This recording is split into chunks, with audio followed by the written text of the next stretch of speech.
السلام علیکم ورحمۃ اللہ وبرکاتہ۔ بسم اللہ الرحمن الرحیم۔ 10ویں کلاس کے پہلے دن سب سے آخر میں آنے والی طالبہ نے میری توجہ اپنی جانب کھینچ لی۔ پرکشش کتابی چہرے اور بڑی بڑی بے قرار آنکھوں والی لڑکی میں جانے کیا بات تھی کہ نظر اس کے چہرے سے ہٹتی نہ تھی۔ اتفاق سے میری برابر والی سیٹ خالی تھی۔ ٹیچر ابھی تک نہیں آئی تھی۔ اس نے ادھر ادھر نگاہ دوڑائی اور میرے پاس خالی جگہ دیکھ کر بیٹھ گئی۔ اس نے رسان سے اپنی کتابیں سامنے رکھ دیں۔ سب سے اوپر اس کی ڈائری تھی جس پر اس کا نام واضح طور پر درج تھا، سمینہ خان۔ مجھے مخاطب کرنے کی خاطر اس سے نام پوچھنے کی زحمت نہ کرنی پڑی۔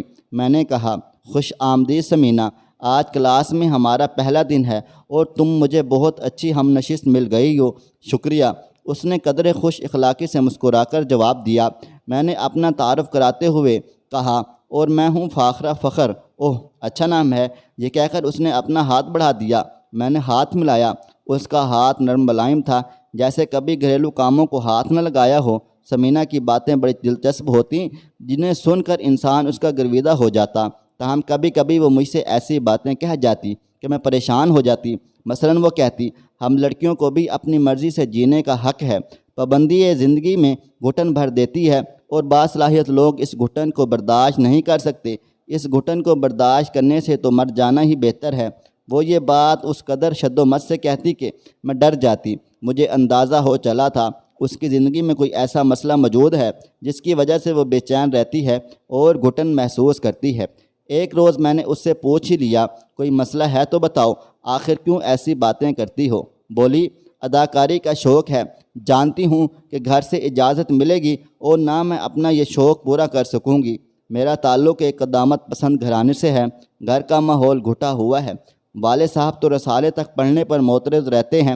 یہ تو والدہ کی ہمت ہے، ہم بہنوں کو اسکول میں داخلہ دلوا دیا۔ دیکھو، جہاں لڑکیوں کے پڑھنے پر پابندی ہو، ظاہر ہے وہاں کا ماحول کیسا ہوگا۔ کچھ دنوں سے محسوس کر رہی تھی کہ سمینہ چپ چپ رہنے لگی ہے، وہ اب زیادہ بات نہ کرتی۔ ایک دن میں نے اس سے پوچھا، سمینہ، تم اتنی خاموش کیوں رہتی ہو؟ میرے سوال کے جواب میں بولی، مجھے حکم ملا ہے پڑھائی کا سلسلہ منقطع کر دوں، کیونکہ ابا میری شادی کی تاریخ رکھ رہے ہیں۔ کس کے ساتھ؟ ایک لڑکا ہے، میرے چچا کا بیٹا ہے، نام وجاہت ہے، مگر شکل و صورت بالکل اہم کو جیسی ہے۔ شکل و صورت میں کیا رکھا ہے؟ بندہ ٹھیک ہونا چاہیے۔ میں نے کہا، شکل وجہ ہے کہ نہیں، مگر مجھے نفرت ہے اس سے۔ نفرت کی وجہ؟ کیونکہ کسی سے نفرت کرنے کی بھی کوئی وجہ ہوتی ہے۔ مجھے وجہ نہیں معلوم۔ وجہ کوئی نہیں، بس وہ مجھے اچھا نہیں لگتا۔ اس کی صورت بھاتی ہی نہیں، وہ بہت سیدھا سادہ ہے۔ کیا سیدھا سادہ ہونے میں کچھ برائی ہے؟ وہ بولی، نہیں، برائی کوئی نہیں، بس بلا وجہ برا لگتا ہے۔ اپنے اپنے دل کی بات ہے، دل کو نہ بھائے تو میں کیا کروں؟ عجیب منطق ہے تمہاری۔ دراصل تم ابھی شادی کرنے کے موڈ میں نہیں ہو اور تمہارے ابا کی ہیں 5 بیٹیاں۔ انہیں اپنے فرائض سے فارغ ہونے کی جلدی ہے۔ جو بھی ہے، میں نے تہیہ کر لیا ہے، وجاہت سے تو ہرگز شادی نہیں کروں گی۔ کوئی اور پسند ہے تمہیں؟ کوئی پسند نہیں، پہلے کچھ کر کے دکھانا چاہتی ہوں۔ شادی تو کبھی بھی ہو سکتی ہے۔ اس کے دلائل کے آگے میں خاموش ہو رہی۔ اگلے روز اسکول آئی تو کافی پریشان لگ رہی تھی، کیونکہ اس کے والد اس کی شادی کے معاملے میں بہت سنجیدہ تھے۔ کہنے لگے، جی چاہتا ہے کسی کو تلاش کر کے پسند کر لوں اور اس کے ساتھ گھر سے بھاگ جاؤں، تاکہ اس آلو کی شکل کی وجاہت سے نجات مل جائے۔ میں نے کافی سمجھایا کہ دیکھو سمینہ، تمہارے والدین جو بھی کر رہے ہیں، انشاءاللہ تمہارے حق میں وہ بہتر ہوگا۔ اگلے روز 3 دن کی چھٹیاں اکٹھی آ گئیں۔ پیر کے دن وہ اسکول آئے تو ہتھیلیوں پر مہندی لگی تھی اور انگلی میں منگنی کی انگوٹھی چمک رہی تھی۔ میں نے پوچھا، یہ کیا ہے؟ سمینہ بولی، منگنی کی رسم تو انہوں نے زبردستی کر لی، مگر دیکھ لینا، میں بھاگ جاؤں گی، مگر وجاہت سے شادی نہیں کروں گی۔ بھاگ کر آخر جاؤ گی کہاں؟ فلم انڈسٹری میں چلی جاؤں گی، کوئی نہ کوئی تو مل ہی جائے گا مجھے پناہ دینے والا۔ توبہ کرو، کیسی باتیں کرتی ہو، بچوں جیسی، مگر تم ہو ہی تو بچی۔ میں نے اسے چھیڑا۔ کہنے لگی، جی نہیں، اب میں اتنی بھی بچی نہیں ہوں کہ بغیر سوچے سمجھے گھر سے نکل پڑوں۔ اب گھر والے کہتے ہیں ادھر ادھر کی نہ سوچو، بس پڑھائی پر توجہ دو۔ کوئی ان سے پوچھے، جب آگے پڑھانا نہیں ہے تو پھر کس لیے پڑھائی پر توجہ دوں؟ ارے بھائی، میٹرک کا امتحان تو دینا ہے، امتحان ہی تو نہیں دے سکتی، سالانہ پیپروں سے پہلے ہی شادی کی تاریخ رکھ دی ہے۔ ابا نے، یہ کیسے ہو سکتا ہے؟ یہی تو ہو رہا ہے۔ کہتے ہیں پیپر شادی کے بعد بھی دیے جا سکتے ہیں، جبکہ یہ ناممکن سی بات ہے۔ ناممکن تو نہیں اگر شوہر و سسرال والے تعاون کرنے والے ہوں۔ ہاں ذرا دشوار ضرور ہے، تبھی تو کہتی ہوں کہ بھاگ جاؤں۔ میں نے تسلی دی، ہمدردی کی تو موٹے موٹے چند آنسو اس کی آنکھوں سے بہہ نکلے۔ تب مجھے واقعہ اس پر ترس آ گیا کہ بیچاری کیا کرے، انسان کب تک دل پر جبر کر سکتا ہے۔ میں نے دعا کی، خدایا اس کی قسمت اچھی کر دے، میرے دوست کو سکھی کر دے۔ کچھ دنوں بعد اس نے سکول آنا چھوڑ دیا تو پریشان ہو کر میں اس کے گھر چلی گئی۔ اس سے پوچھا، سکول آنا کیوں چھوڑ دیا ہے؟ جب میری شادی ہی ہونی ہے تو کیوں آؤں سکول؟ اچھا گھر میں بیٹھ کر پڑھائی کرتی رہو۔ کس لیے پڑھوں اور کیوں امتحان کی تیاری کروں جبکہ امتحان دینا ہی نہیں ہے؟ یا اللہ، تو پھر سکون سے شادی کر کے گھر بسا لو۔ میں شادی نہیں کر رہی تو کیا کرنے کا ارادہ ہے؟ مجھے بتاؤ۔ بتاتی ہوں۔ اس نے کوئی سوچتے ہوئے دراز کھولی اور اخبار کا ایک صفحہ نکال کر دکھایا۔ یہ دیکھو، اس میں اشتہار آیا ہے، ایک فلم کمپنی کو نئے چہروں کی ضرورت ہے۔ اف میرے خدا، اس نے اپنی سی کرنے کی ٹھان لی۔ میں نے اخبار کا تراشا لے کر پڑھا۔ خدا جانے اس میں ایسی کیا خاص بات تھی، مجھے اس سے انس ہو گیا۔ اس کی طوفانی سوچیں بھی مجھے اس سے دور نہ کر سکیں۔ سوچا، اے کاش اس کے والدین میٹرک کے سالانہ امتحان تک صبر کر لیتے تو اس کا دل پڑھائی سے اچاٹ نہ ہوتا، لیکن گھر والوں کو اس کے احساسات کی پرواہ نہ تھی۔ وہ اپنی سی کرنے پر تلے ہوئے تھے۔ اس کے والد تو پہلے ہی یہی چاہتے تھے وہ اسکول نہ جائے۔ انہوں نے اس کے گھر بیٹھ جانے کا کوئی نوٹس نہ لیا تھا۔ اس کے لیے شادی کے جوڑے وغیرہ سل رہے تھے، شادی کی شاپنگز ہو رہی تھیں اور وہ بے چین سے پھرتی رہی تھی۔ ایک دن اس نے مجھے اپنی چھوٹی بہن کو بھیج کر بلوا لیا۔ میں گئی تو بولی، فلم کمپنی کے اس دفتر کا پتہ کرنے جانا ہے کہ کہاں واقع ہے جنہوں نے اخبار میں اشتہار دیا ہے۔ تم میرے ساتھ چلو گی؟ پتہ تو اخبار میں لکھا ہوا ہے، چلو جا کر دفتر دیکھ آتے ہیں۔ پاگل ہو گئی ہو؟ 15 دن بعد تمہاری شادی ہے اور تم فلم والوں کو انٹرویو دینے چلی ہو؟ کہنے لگی، تم ساتھ نہیں چلتی؟ نہ صحیح، میں خود چلی جاؤں گی۔ وہ مجھ سے ناراض ہو گئی۔ ظاہر ہے میں کیوں کر اس کے ساتھ جا سکتی تھی۔ وقت گزرتے دیر نہیں لگتی۔ آخر کار وہ دن آ پہنچا جب اسے بابل کے گھر سے رخصت ہونا تھا۔ اس کی والدہ ہمارے گھر کارڈ دینے آئیں۔ میرا دل دھک سے رہ گیا۔ سمینا مجھ سے ناراض ہے، کیسے اس کا سامنا کر پاؤں گی؟ مایوں سے ایک روز قبل اس کے گھر گئی تاکہ اس کو منا لوں۔ وہ مجھے دیکھ کر ناراضگی کا اظہار کرنے کی بجائے خوش ہو گئی تھی۔ بولی، جانتی ہو میں فلم کمپنی کے دفتر میں گئی تھی، انہوں نے بتایا اس ماہ کی 16 تاریخ کو انٹرویو ہے۔ کیسے گئی تم؟ میں نے حیران و پریشان ہو کر پوچھا۔ درزی کو شادی کا جوڑا دینا تھا، مامی کے ساتھ گئی تھی، اپنی پسند کا لہنگا سلواؤں گی۔ ٹیلر نے رسالے میں لہنگے کے مہنگے ڈیزائن دکھائے۔ میں نے امی سے کہا اس پتے پر ایک لڑکی کا سہیلی کا گھر ہے، اسے کارڈ دینا ہے۔ میں نے اخبار کے اشتہار پر کاغذ کا پتہ لکھ لیا تھا۔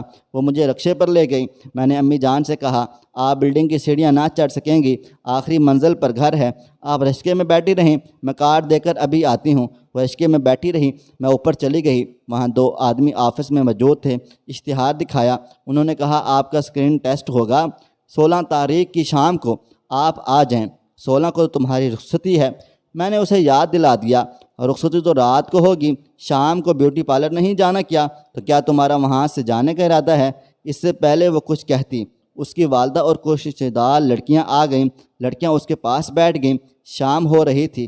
میں گھر آ گئی، دل میں وسوسے لے کر دعا کرتی رہی، اللہ کرے اس کا دماغ جگہ پر رہے، کہیں کوئی الٹی سیدھی حرکت نہ کر گزرے، کیونکہ جو شیلی سمینہ سے کچھ بعید نہ تھا۔ مایوں کی رسم ختم ہو گئی، خیریت سے گزر گئی۔ پھر شادی کا دن آن پہنچا۔ 4 بجے اسے بیوٹی پارلر جانا تھا۔ اس کے ساتھ 2 بہنیں گئیں۔ ماموں نے اپنی گاڑی اور ڈرائیور کو دے دیا تھا۔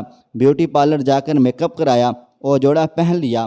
بہنوں سے کہا، امی کے پاس جاؤ اور ان سے کہو زیور لے کر آئیں، میں زیور یہیں سے پہن کر چلوں گی۔ بہنوں نے کہا، زیور یہاں لانے میں خطرہ ہے، احتیاط کرنی چاہیے۔ بولی، امی کے ساتھ ماموں آ جائیں گے، مگر یہی لوگ مجھے مکمل طور پر تیار کریں گے جنہوں نے میرا میک اپ کیا ہے۔ مجبور ہو کر بہنیں ڈرائیور کے ہمراہ گھر آ گئیں۔ ماں کو بتایا کہ سمینا نے زیور لانے کا کہا ہے، آپ ماموں جان کے ساتھ چلیے اور زیور بالوں میں اور سر میں لگانے کا اسے لے چلیے، ایسے میں وہ بال بنوانے کی نہیں ہے۔ مجبوراً ماں نے سب کام چھوڑا، بھائی کو ہمراہ لیا اور کچھ زیور ساتھ لیا۔ جب بیوٹی پارلر آئے سمینہ کو نہ پایا، خدا جانے وہ کب وہاں سے نکل گئی تھی۔ بیوٹی پارلر والوں کو بھی پتہ نہ چلا، اسے وہاں ناہم پا کر سب پریشان ہو گئے۔ والدہ رونے لگ گئیں۔ گھر آ کر سمینہ کے والد کو بتایا، وہ بھی پریشان ہو گئے۔ میں اور امی ان کے گھر بیٹھے ہوئے تھے۔ آنٹی کو علیحدہ کمرے میں لے گئی اور بتایا کہ آپ فلاں جگہ جائیں، آج اس کا انٹرویو ہونا تھا، وہ دھن کی پکی ہے، وہیں نہ چلی گئی ہو۔ اس کی والدہ نے کہا، ہاں بیٹی وہ بلڈنگ میں نے دیکھی ہے، مجھے لے گئی تھی سہیلی کو کارڈ دینے کا کہہ کر، 10 منٹ سے پہلے واپس آ گئی تھی۔ میں نے اشتہار پڑھا تھا، پتہ مجھے یاد تھا، کاغذ پر لکھ کر آنٹی کو دے دیا۔ یوں سمینہ کے والد دفتر جا پہنچے۔ وہ واقعہ وہاں موجود تھی۔ کچھ لڑکیاں انٹرویو دینے آئی ہوئی تھیں۔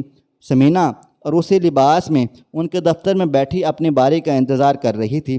باپ کو دیکھ کر اس کا رنگ فک ہو گیا، مگر انکل نے عقل مندی سے کام لیا اور کہا، بیٹی گھر چلو، انٹرویو بعد میں دے دینا، وعدہ کرتا ہوں تمہارا انٹرویو دلوانے میں خود آؤں گا، لیکن ابھی میری عزت رکھ لو۔